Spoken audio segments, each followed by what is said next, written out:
午前0時、あなたは今、休むために止まった場所で、車から降りられないのだわ。海外なら、広い高速道路をどこまでも自由に走れそうで、憧れるのだ。照明は少ない。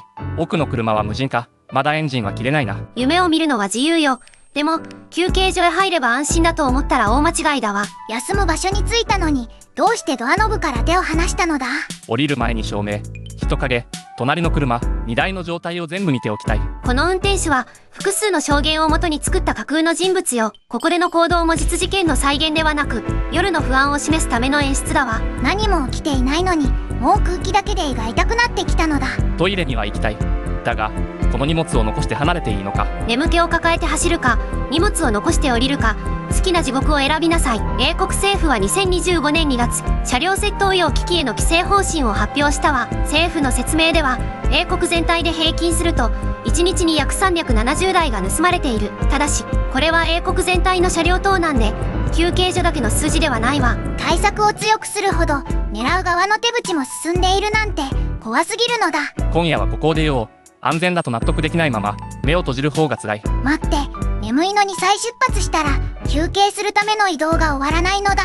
明るい売店で家族が菓子を選ぶ光景は、まだ見せてあげない。休憩所なのに休めない。その矛盾から目をそらさず、現実を見なさい。ここからは海外全体ではなく、イングランドの大型貨物車駐車環境に絞るわ。英国運輸省が言った、2022年3月の夜間監査を見ていきましょう。幹線道路網から5キロ以内に駐車していた大型貨物車は21,234台。それに対して、調査された正式な駐車施設の容量は16,761台だった。単純に引くだけでも4,473台分。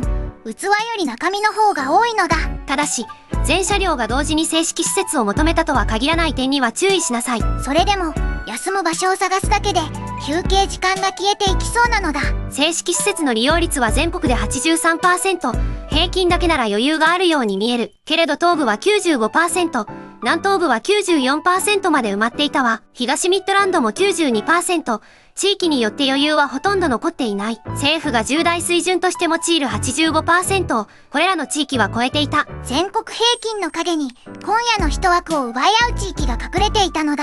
平均値に寝床はないわ。運転手が必要なのは、今いる場所の空き枠よ。地図では点がいっぱいなのに、近づいたら全部満車なんて残酷すぎるのだ。駐車場の存在と必要な時間に実際に止められることは別問題だわ。監査された21,234台のうち 35% は正式施設外で確認された。場所は路肩待避所や工業団地など休息用に整えられた区画とは限らない。枠がなければトイレも食事も防犯もない場所へ押し出されるのだ。運転手364人への調査では有料駐車場を避ける理由も尋ねているわ。防犯の不十分さ、洗面やシャワーやトイレの不足を各 95% が重視した。さらに空きがないことも 95% が重視した要因だった。料金を払っても空きと設備と安心が揃うとは限らないのだ。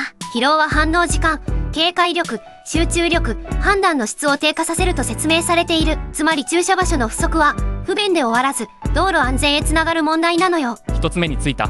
だが新ユーロの近くまで車列が続いている。ここも満車だ。やっと着いたのに駐車枠を探して構内を回る時間まで追加なのだ。焦って通路へやめれば他の車の移動や施設の安全を妨げかねないわ。無理には止められない。次の施設まで眠気を抱えたまま進むしかない。休憩を守るために運転を延長するなんて仕組みが逆向きなのだ。これは一晩の捜索よ。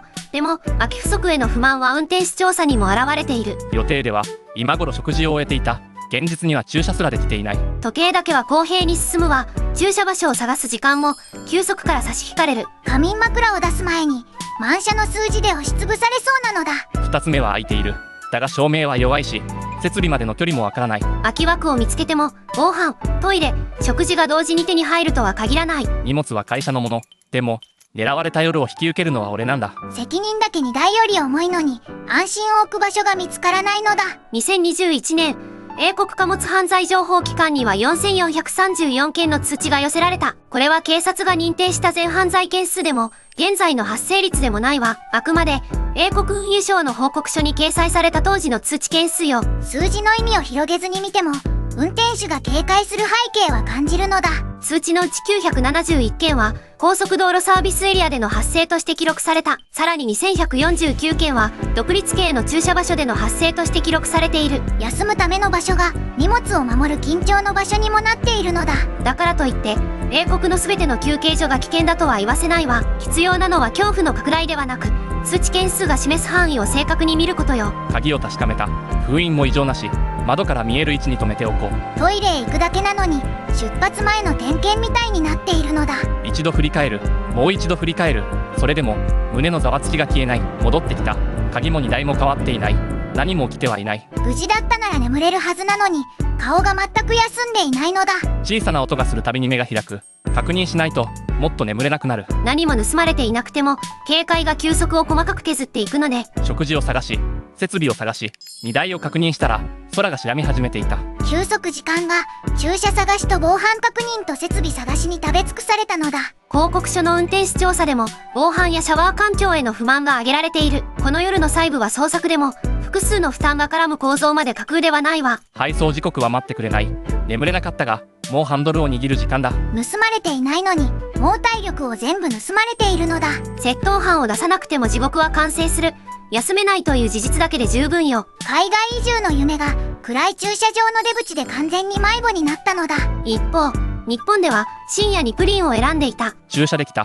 だがまず照明と周囲の車、それから荷物を確認しよう。ここでは警戒より先に売店から甘い匂いが攻めてくるのだ。自動ドアの向こうにトイレ、飲食店、売店、案内表示まで並んでいる。国土交通省は一般的なサービスエリアの機能を説明しているわ。休憩所、駐車場、トイレに加え売店、食堂、給油所などを備える施設よ。ここは休憩所なのか、それとも夜中も使えるショッピングセンターなのか。どちらでもあるわ。日本では休む人間にまだ人権が残っているの。さっきまで荷台を見張っていたのに今はプリンの味で悩んでいるのだ。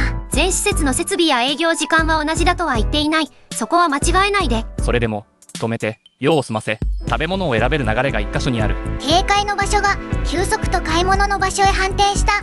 温度差で風邪をひくのだ。日本の異常性はただ清潔で明るいという感想だけでは説明できないわ。駐車、トイレ、飲食、給油、案内を一つの立ち寄りで処理できる。最初にトイレ、次に温かい食事、最後に道路情報を確認できそうだ。休憩の用事を一筆書きで終えられる。体力の残り方が違うのだ。道路から降りずに必要な機能へ届く。その動線も交通インフラの一部よ。食事を終えたら燃料を確認する。休みながら次の区間の準備もできる。便利さは気分の問題ではないわ。停止時間を休息として使える設計なの。駐車場所を探して消耗する夜とは時間の使われ方が正反対なのだ。ネクスコ東日本管内では2026年4月1日時点の施設数が示されている。サービスエリアとパーキングエリアは有人と無人を合わせて330カ所。そのうち有人のサービスエリアとパーキングエリアは197カ所よ。これは日本全国の総数ではなく、ネクスコ東日本管内だけの数字だわ。数字の範囲を守っても休憩地点が網のように支えているのが見えるのだ。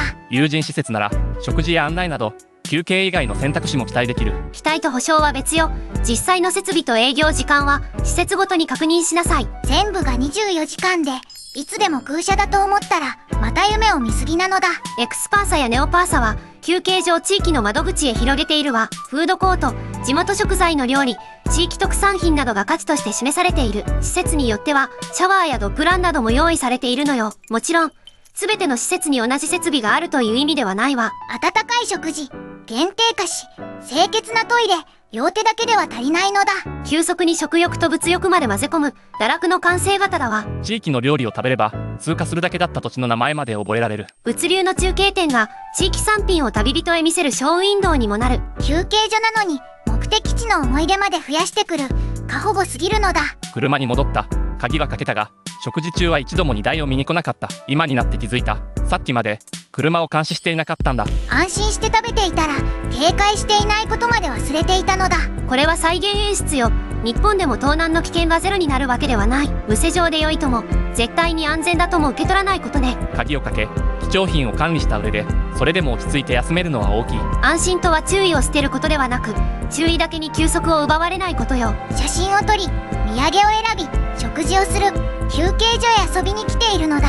利用者が立ち寄り続ければ商業と管理の目も維持しやすくなるわ。基礎的な休憩機能へ商業を重ねた結果、一人が滞在する理由が増えるの。ここでは止まることが配送の遅れではなく、次に走るための準備になる。道路は走れるだけでは完成しない。安全に止まれて初めて完成するのよ。道路の余白だと思っていた駐車場が実は安全を支える本体だったのだ。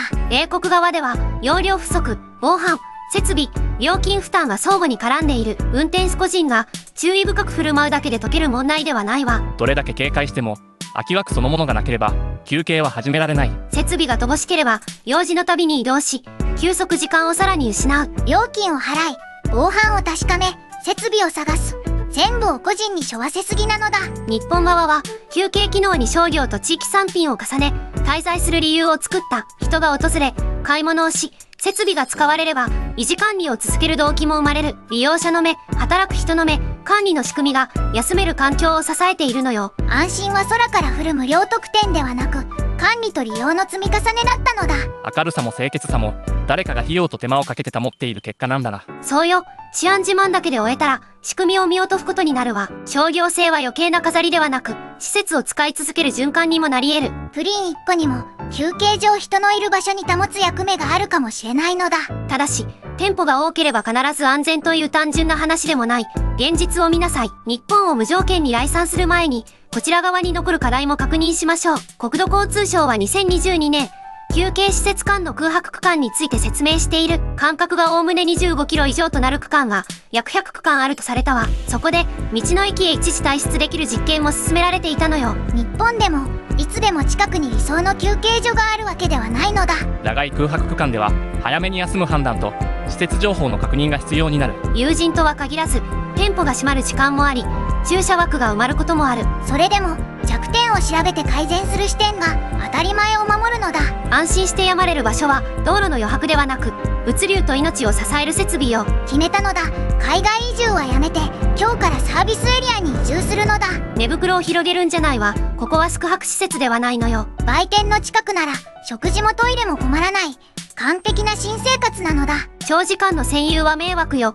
疲労回復に必要な仮眠を取ったら出発しなさい。寝袋を没収されたのだ。車内で安全に休んでから帰るのだ。やっと正解ね。安全に泊まり、適切に休む。それが施設の本来の役割よ。次に崩れるのは、無料で清潔なトイレという、あなたの常識かもしれない。用を足すだけで財布が泣く国々。その実態は、公的資料を確認してから話すわ。トイレまで地獄なのだ。もう日本から一歩も出られないのだ。具体的な国や料金は次回に確認する。